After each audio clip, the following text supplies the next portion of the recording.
अवतल दर्पण द्वारा प्रतिबिंब रचना। अवतल दर्पण के द्वारा कितने प्रतिबिंब बन सकते हैं, कितनी स्थितियां हैं, हम लोग किताब में पढ़ लेते हैं कि 6 स्थितियां हैं। कैसे 6 स्थितियां ये जानेंगे।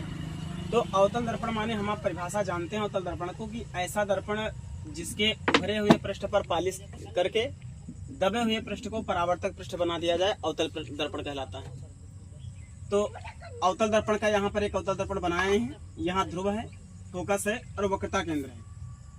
ध्रुव और वक्रता केंद्र के ठीक बीच में फोकस लेते हैं, इस बात का विशेष ध्यान रखना चाहिए। यहाँ वक्रता केंद्र के बाद जो स्थान आएगा कहीं ना कहीं अनंत होगा। तो पहली स्थिति ये मानते हैं वस्तु की हमको पता नहीं वस्तु कहाँ है, अर्थात वस्तु अनंत पर है। तो यहाँ पहली स्थिति मान लिया वस्तु अनंत पर। दूसरी स्थिति में अनंत से लेकर वक्रता केंद्र के कहीं भी पास में होगी, तो अनंत और वक्रता केंद्र के बीच में कहीं जाएगी, तो दूसरी स्थिति बनेगी अनंत और वक्रता केंद्र के बीच में। तीसरी अनंत और वक्रता केंद्र के बीच के बाद अनंत वक्रता केंद्र पर आएगी। चौथी में वक्रता केंद्र और फोकस के बीच में हो सकती है वस्तु कहीं ना कहीं। पांचवी फोकस हो सकती है और छठी में फोकस और ध्रुव के मध्य कहीं ना कहीं हो सकती है। इसके सिवा कोई स्थितियां नहीं हो सकती, क्योंकि दर्पण के ध्रुव पर कोई वस्तु नहीं रखा जा सकता और न दर्पण के पीछे रख सकते हैं। इस प्रकार से अवतल दर्पण में सिर्फ और सिर्फ 6 स्थितियां हैं। इनके प्रतिबिंब कैसे बनेंगे? तो प्रतिबिंब बनाने के ट्रिक है, जैसे 1 से लेके 5 तक के हम आप चले, छठे को थोड़ा देर के लिए रोक दें। तो 1 से लेके 5 तक के जो स्थितियां हैं, अनंत पर, अनंत व वक्रता केंद्र के मध्य, वक्रता केंद्र पर, वक्रता केंद्र व फोकस के मध्य, फोकस पर, तो इनको पलट दिया जाए। यानी 5वीं को पहले नंबर पर लिखा जाए, चौथी को दूसरे पर, तीसरी को तीसरे पर, दूसरी को चौथे पर और 5वीं को 5वीं के स्थान पर पहले पर। तो ये जो वस्तु की स्थितियां ही हैं बदल जाएंगी प्रतिबिंब की स्थितियों में। यानी यहाँ पर जो 5 नंबर का वस्तु है फोकस पर है, तो उसका प्रतिबिंब बनेगा अनंत पर। जो 4 नंबर की वस्तु है उसका प्रतिबिंब बनेगा अनंत और वक्रता केंद्र के बीच में। 3 नंबर की वस्तु है तो इसका प्रतिबिंब यहीं पर बनेगा। और जो 4 नंबर की वस्तु है उसका वक्रता केंद्र और अनंत के मध्य बनेगा। इसे हम रिपीट कर सकते हैं। आकार की बात करें तो जो अनंत पर वस्तु होती है, तो आपको कई किताबों में मिलेगा अनंत पर रखी वस्तु का प्रतिबिंब बिंदु आकार का बनता है। मगर अनंत पर रखी जो वस्तु है उसका बिंदु आकार का प्रतिबिंब के साथ साथ वस्तु से बहुत छोटा भी प्रतिबिंब बनता है। ये दोनों चित्र हम आपको बताएंगे, वास्तविक और उल्टा होगा। फिर जो वस्तु अनंत व वक्रता केंद्र के मध्य होती है, वो वक्रता केंद्र और फोकस के मध्य प्रतिबिंब बनता है, वस्तु से छोटा बनता है, वास्तविक और उल्टा बनता है। फिर वक्रता केंद्र वाली वस्तु का वक्रता केंद्र पर ही प्रतिबिंब वस्तु के बराबर बनता है और ये भी वास्तविक उल्टा होता है। वक्रता केंद्र और फोकस के मध्य यदि कोई वस्तु है तो वक्रता केंद्र अनंत के मध्य प्रतिबिंब बनेगा, वस्तु से बड़ा बनेगा, वास्तविक एवं उल्टा होगा। और यदि वस्तु फोकस पर है तो अनंत पर प्रतिबिंब बनेगा और वस्तु से बहुत बड़ा बनेगा। और छठी स्थिति जो है फोकस और ध्रुव के मध्य, तो छठी स्थिति में जो प्रतिबिंब बनता है दर्पण के पीछे बनता है, आभासी और सीधा बनता है और हमेशा वस्तु से बड़ा बनता है। तो यहाँ हम आपको विशेष रूप से छठी स्थिति को मोस्ट इंपॉर्टेंट करके जानना चाहिए, क्योंकि ये बहुविकल्पी में कई बार पूछा गया है। किस दर्पण द्वारा वस्तु का आभासी, सीधा और आवर्धित प्रतिबिंब बनता है? तो वो अवतल दर्पण है, क्योंकि अवतल दर्पण में छठी स्थिति में वस्तु का वस्तु से बड़ा आभासी सीधा प्रतिबिंब बनता है। उत्तल दर्पण में हमेशा वस्तु का आभासी सीधा बनता है मगर वस्तु से छोटा प्रतिबिंब बनता है। आइए एक एक चित्र बनाते हैं। पहला चित्र है तो वस्तु अनंत पर मान रहे हैं, तो यहाँ वस्तु नहीं दर्शाए हैं, कहीं ना कहीं वस्तु होगी।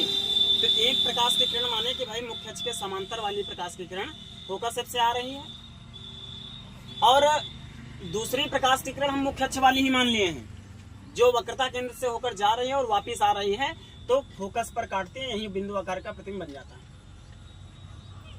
दूसरी बात, मुख्य अक्ष, यही वस्तु का दूसरा चित्र लेते हैं। अनंत पर रखी वस्तु है, तो कई किताबों में आपको मिलेगा, सामान्य किताबों में नहीं मिलेगा। अनंत से चलने वाली प्रकाश की किरणें खुद के समांतर होती हैं। तो एक प्रकाश की किरण लिए जो फोकस से होकर आ रही है और दूसरी प्रकाश की किरण लिए जो वक्रता केंद्र से होकर आ रही है। दोनों खुद के समांतर हैं। वक्रता केंद्र वाली अपने मार्ग पर वापस लौटी और फोकस वाली मुख्य अक्ष के समांतर हुई, दोनों ने जहां पर काटा तो अनंत पर रखी वस्तु से बहुत छोटा प्रतिबिंब बना। तो ये दोनों चित्र विशेष रूप से ध्यान रखना चाहिए। अक्सर विद्यार्थियों को डाउट होता है पहले वाले चित्र में। दूसरा स्थिति है कि अनंत और वक्रता केंद्र के बीच में वस्तु है। अनंत और वक्रता केंद्र के बीच में यदि वस्तु है तो वक्रता केंद्र और फोकस के मध्य प्रतिबिंब बनना चाहिए। तो पहली किरण देखिए, मुख्य अक्ष के समांतर लिए फोकस से होकर गई। दूसरी किरण लिए वक्रता केंद्र वाली अपने मार्ग पर वापस गई। जो ये तीर के निशान हैं, इन तीर के निशानों को विद्यार्थियों को कभी नहीं भूलना चाहिए। ये निशान बताते हैं कि वस्तु रेखा किधर जा रही है और किधर को आ रही है। ये तीर के निशान ना हो तो सब गलत मान लिया जाएगा। ये तीर के निशान बता रहे हैं कि वस्तु से प्रकाश की किरण मुख्य अक्ष के समांतर जा रही है, फोकस से वापस आ रही है, यानी किधर को जा रही है किधर को आ रही है, ये डायरेक्शन बताने का काम ये निशान बता रहे हैं। तो यहाँ इस बिंदु पर दोनों किरणें मिल रही, परावर्तित किरणें, और यहाँ पर वस्तु देखिए कितनी बड़ी है और वस्तु का छोटा प्रतिबिंब ए डैश बी डैश यहाँ बना। तीसरी स्थिति कही जाती है कि ए बी वस्तु है और ये वक्रता केंद्र पर है, तो वक्रता केंद्र पर ही इसका प्रतिबिंब बनना है।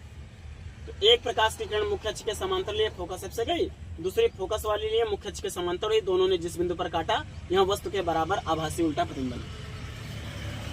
चौथी स्थिति में ध्यान दें तो वक्रता केंद्र और फोकस के मध्य वस्तु ए बी ली गई है। मुख्य अक्ष के समांतर वाली प्रकाश की किरण फोकस से गई और वक्रता केंद्र वाली, ध्यान रखें यहाँ वस्तु है, वक्रता केंद्र वाली प्रकाश किरण यहाँ से निकली, तीर का निशान बना हुआ है और वापिस आ गई टकरा के अपने मार्ग पर। और ये जब किरण पीछे पहुंची है तो जो मुख्य अक्ष के समांतर फोकस से आने वाली किरण थी परावर्तित हो गई, इसको इस बिंदु पर काटी है। और यहाँ ध्यान दें तो वक्रता केंद्र ये है और अनंत इधर कहीं होगा, तो अनंत के बीच में वस्तु से बड़ा प्रतिबिंब बना है। परीक्षा की दृष्टि से ये चित्र आपका इंपॉर्टेंट हो सकता है, वेरी इंपॉर्टेंट मान सकते हैं हाई स्कूल ऑफ 12 के लिए।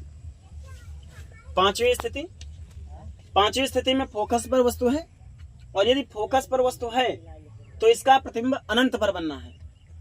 तो यहाँ वही काम, मुख्य अक्ष के समांतर फोकस से मुख्य अक्ष के समांतर आने वाली प्रकाश किरण फोकस से चली गई, वक्रता केंद्र वाली अपने मार्ग पर वापस आई।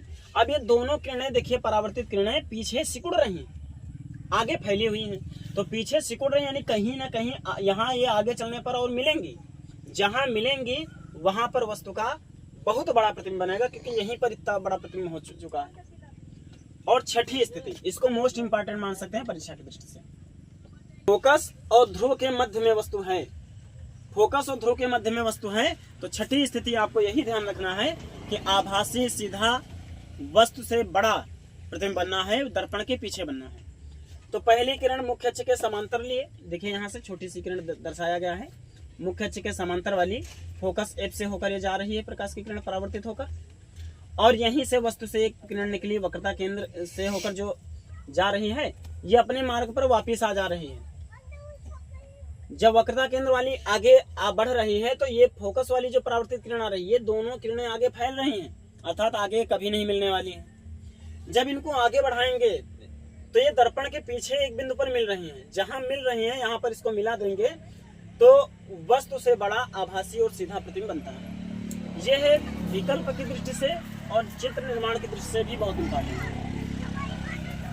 हम बार बार बताते हैं कि जो ये डायरेक्शन है, डायरेक्शन विशेष रूप से ध्यान देना चाहिए।